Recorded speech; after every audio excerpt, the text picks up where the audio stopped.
Hey guys, Zach from here and welcome back to another video. Today I'm going to teach you how to make a leather battle vest, jacket, whatever. This is just going to be a tutorial for how I do it. Now, it is easier to do by machine from what I've heard. I do not own a sewing machine, so I do this by hand, of course. You can, of course, do leather sewing by a sewing machine. It's just going to be more expensive, but it might save you time later on. So, and especially with certain parts of leather vests and jackets. But is a leather jacket more costly? It can be if you're getting a new one, but for the most part, if you're going to a thrift store, you can probably find a good leather jacket for pretty cheap. You can also go to places like Ross, which are like secondhand sellers. It's like, okay, this didn't sell at the main stores, we're going to discount it heavily here. My camo jacket that I wear, that I'm working on heavily right now, I'm sewing a blasphemy patch onto the back, but that one I got for like $30, and I looked it up online. Retail value from Levi's is $130, so I got off about $100 less. So that's always a good thing. Now, of course, this leather vest I got completely free. I got it from my grandfather, who was a biker for a long time. This had no patches sewn onto it, so I was just like, oh, it's going to be easy to work with. Now, there are some challenges that I should warn you about. One, you're going to have to get a different type of thread and a different type of needle. Your pinning needles should be slightly thicker and less likely to bend. If it bends easily, do not use it. One, it has the chance of breaking. Two, you're never going to use that needle again after you get it out. I've tried, because I pinned my Conqueror patch up here with regular ones, and the fucking needles were so heavily bent I can't use them for shit. And I tried rebending them. I always try rebending things. Two, you need a thicker needle for actually sewing it, so it can actually poke through the leather without bending. Now, I've had a leather needle bend. My leather needle looks like a fucking cooked noodle right now. So, you can still bend them. It's a lot harder to bend them, but it can happen. Now, another thing you'll need, different type of thread. You do not want to use a cotton thread. The reason for that is the leather rubbing up against it will wear it down like no other. Now, I did not do this. I did my research before doing it, and I looked it up. You should be using like a nylon thread, something thicker, a thicker thread. I actually used embroidery thread for mine, which was the thickest I could find. And it's working like a charm. It's working better than a lot of thread. Now, a challenge I faced while making mine, and you can still see on the inside. This fabric, I ripped a lot of it out, so on the inside it looks kind of shit. It looks kind of messy.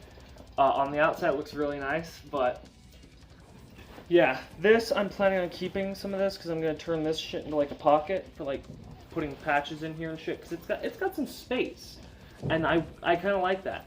Or I could put my wallet in there. I mean, sure, it's going to be on my back, but if I'm standing at a show, come on now. Because keeping it in your pockets and stuff, that has a chance of getting out. Putting it in your back area, it's less likely to get out. Now, shit, hold on, I'm trying to get this back on.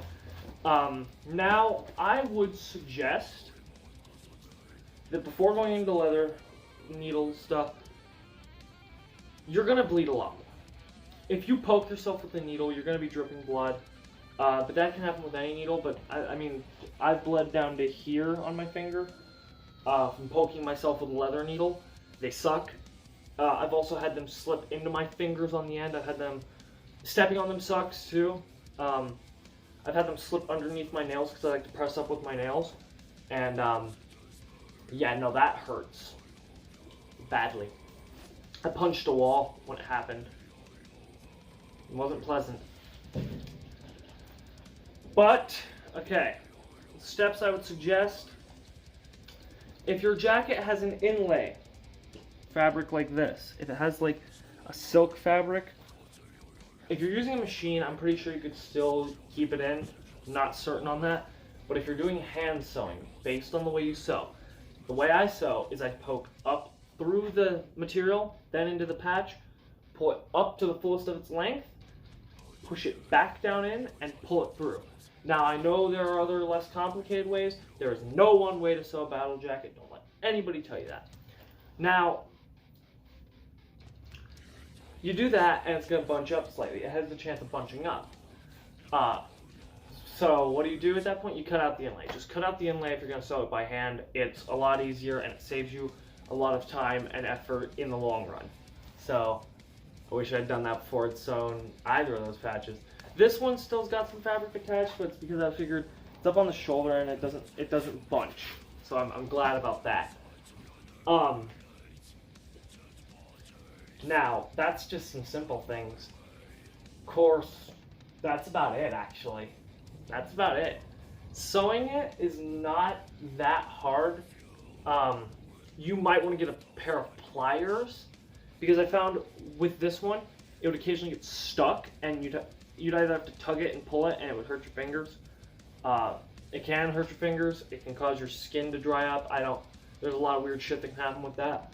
Or you can just take some pliers and pull it through. It helps, and the good thing about embroidery thread is it actually knots up less than cotton thread. And when it does knot up, you can actually work out the knots easier.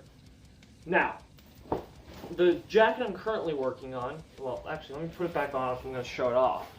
That was kind of dumb for me to take it off.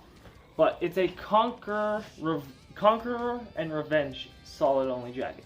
The reason for that is because basically Revenge is a continuation of Conqueror, and I was like, I kind of like that. Have both. You know, I like both bands, why not? So up here I got my Revenge. I got this one. I believe this is from one of their EPs. I am not quite certain. This is off one of their full lengths, you know, the giant back one with the skull with 3 nooses hanging from it.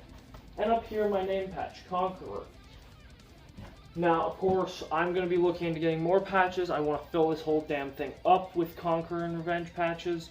It's mostly going to be black and white. There is a chance of there being red, but I'm going to try and avoid that for the most part. Not because I don't like the idea of having a red patch. I feel that it would just be too out of place. I feel like keeping with the white and just white and black would actually look really good on this. When it comes to your leather vest, do what you want. I would not suggest woven patches, just for the factor that I don't know how that's going to be, and I don't know how it would look. I would suggest embroidered patches. All of my patches are embroidered. This one up here, and these 2 back here. All 3 of these were supplied by Metal Devastation as well. So, basically, take what I said. The price for the thread is going to be a little more. It's going to be about $4 per roll. It's not bad. You get a little more than you would on regular thread. The needles aren't expensive if you get them in a big set. I've got a set of 50. It ranges from denim needles to a big-ass leather needle. I haven't used that one yet. I'm waiting to use that one after all the smaller-ish ones wear down, or I have a project I'm like, well, shit, this is going to be a challenging one. But yeah. Pliers, you can get them at a hardware store for anywhere from like 10 to, you know, probably more than that. I don't know hardware that well. Scissors, good quality fabric scissors, because I'd suggest that for any. If you're going to work with denim or leather or anything for a battle jacket, I would suggest fabric scissors, just for the factor that, 1, cutting out inlay on the leather jacket, and 2, it helps cut thread easier and cleaner. And you want it to be cleaner, that way it's easier to put through the eyelet of your needle. You can also get a threader. I don't use threaders. I don't use thimbles. You know, I probably should use thimbles. I'd mess up my fingers less. But you know what? It's hard to work with. And working with thimbles is hard, so I'll just push it through. I'll grab like a bottle cap and I'll put that in. I'll just push it through. I'll put it in my hand. I'll make sure to seal it up and I'll push it through. And it works, but yeah. Hope you guys enjoyed this video. If you did, turn the gray thumb blue with hypothermia. During the red subscribe button of its life, turning it gray. Ring that death bell. Leave your ipita in the comments below. And all music used in the description. All music used is in the description below. And I actually talked to another band recently. They're allowing me to use their music. I'm excited about this because it's gonna help have more variety than just Deadly Vision, Diabolic Intent, who I haven't used in a while. I've got a lot of their songs on my phone, and they're allowing me still. And then I've got Logos, and they're a black metal band. This one is like brutal death metal on the verge of becoming slam. So we're gonna see how it works. We're gonna see how you guys react to the music in this video. If you guys enjoy it, I'm gonna keep using it. If not, I'll only use it. If not, if you feel like it would work better with certain themed videos, I'll still work around it, but I'll still work with it, but it will be on certain videos, okay? As far as recommended albums go, I really, I'm gonna recommend one of Revenge's EPs. I don't remember the name. It'll be down in the description. I'm not gonna put up a photo because I haven't been doing that for this video. Next video is another about the label. I'm looking forward to doing that. That one's gonna have a lot of pictures. And yeah, see you guys in the next video. Bye-bye.